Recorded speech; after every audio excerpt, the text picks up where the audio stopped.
लेकिन आज ऐसा लगता है जैसे संविधान की किताब तो है पर इसे चलाने वालों का ईमान गुम हो गया है।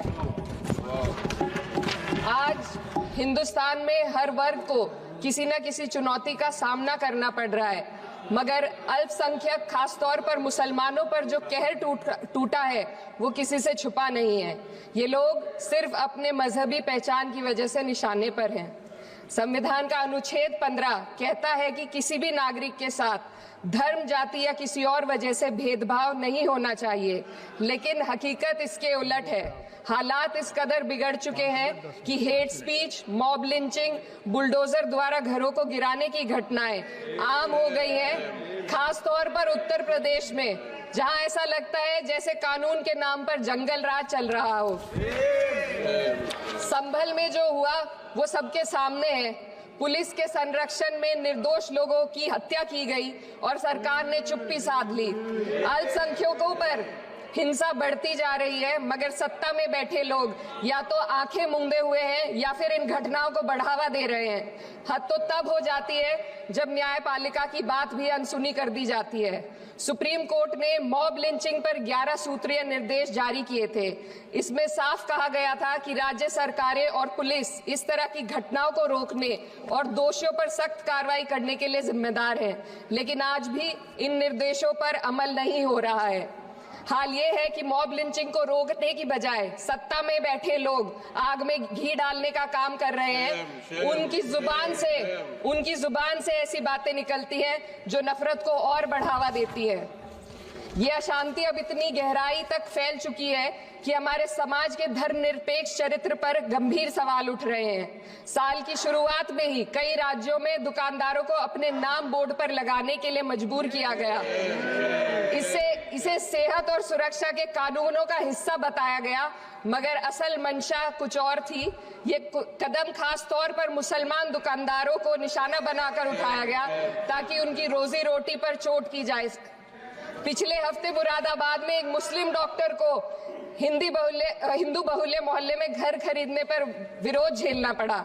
वजह बताई गई कि इससे मोहल्ले की सामाजिक शांति बिगड़ जाएगी।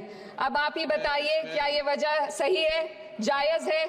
असल में ये छोटी बड़ी घटनाएं इस बात का सबूत है कि सांप्रदायिकता को बढ़ावा देने वाले बयान और नीतियां हमारे समाज को अंदर से खोखला कर रही है।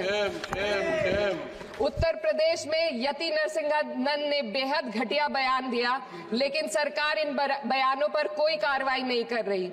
हेट स्पीच न केवल जनमानस के विचारों को प्रदूषित करती है, बल्कि इससे अब संवैधानिक पदों पर बैठे लोगों को भी प्रभावित कर दिया है। अभी हाल ही में माननीय उच्च न्यायालय इलाहाबाद के माननीय न्यायाधीश ने ऐसे बयान दिए जिसका संज्ञान खुद सुप्रीम कोर्ट को लेना पड़ा।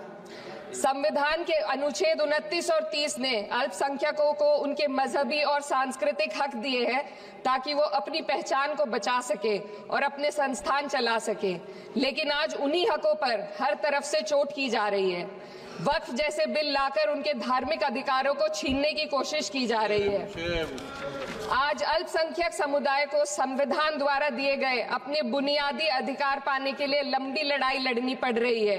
ऐसे कई मामले अदालत ने न्याय देकर संविधान की रक्षा की है, लेकिन अदालती प्रक्रिया में जो समय लगता है उसकी वजह से देश के सामाजिक ताने बाने को भारी नुकसान उठाना पड़ता है। मिसाल के तौर पर इलाहाबाद हाई कोर्ट ने 2004 के मदरसा एक्ट को रद्द कर दिया था, जिससे मदरसों के संचालन पर सवाल उठे। हालांकि सुप्रीम कोर्ट ने बाद में इस फैसले को पलट दिया और एक्ट को वैध करार दिया, लेकिन इस प्रक्रिया में जो समय लगा उसने अल्पसंख्यकों को बेचैनी और संघर्ष के दौर में डाला है। इसी कड़ी में प्लेसेस ऑफ वर्शिप एक्ट 91 भी आता है और कई अन्य अधिकार, उन्हें भी इसी तरह अदालती लड़ाइयों में उलझाया जा रहा है। ये स्थिति न केवल अल्पसंख्यकों के अधिकारों की राह में रुकावट है, बल्कि justice delayed is justice denied जैसी कहावत को सिद्ध करती है। मैं इस सदन से दुनिया भर के अल्पसंख्यकों की आवाज उठाना चाहती हूँ, खास तौर पर हमारे पड़ोसी देश बांग्लादेश में अल्पसंख्यकों के साथ जो हो रहा है वे दिल को गहरे तक चोट पहुंचाने वाला है। उनकी जान माल की हत्या की जा रही है। बांग्लादेश हो या हिंदुस्तान हो, या कोई और देश अल्पसंख्यकों की सुरक्षा, इज्जत और अधिकारों की हिफाजत हर सरकार की सबसे पहली जिम्मेदारी होनी चाहिए। मैं इस सदन से अपने देश के अल्पसंख्यकों के साथ बांग्लादेश के पीड़ित अल्पसंख्यकों की आवाज को एक साथ उठाना चाहती हूँ।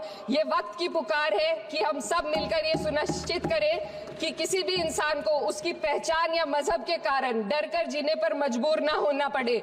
जहां हक छीने जाते हैं वहां अमन खो जाता है। ये बात हर सरकार को समझनी चाहिए। अगर हम सच में अपने संविधान का सम्मान करना चाहते हैं तो हमें नफरत और भेदभाव को खत्म करना होगा। हमें ये दिखाना होगा कि ये मुल्क हर वर्ग, हर जाति, हर धर्म और हर समुदाय का है, और जब तक ऐसा नहीं होगा तब तक संविधान की आत्मा सिसकती रहेगी। सर, अपनी बात को खत्म करते हुए मैं एक शेर अर्ज करना चाहती हूँ। ये दाग दाग उजाला, ये शब गजीदा शहर, वो इंतजार था जिसका ये वो शहर तो नहीं। लेकिन अगर इस सदन में बैठे हम सभी सदस्य ये ठान ले कि हमें संविधान के मूल्यों को लागू करना है और उसे लागू करने का प्रयास करें, तो वह सुबह जरूर आएगी जिसके लिए लाखों भारतवासियों ने अपने जानों की कुर्बानी दी थी। श्री हनुमान बेनीवाल जी, श्री हनुमान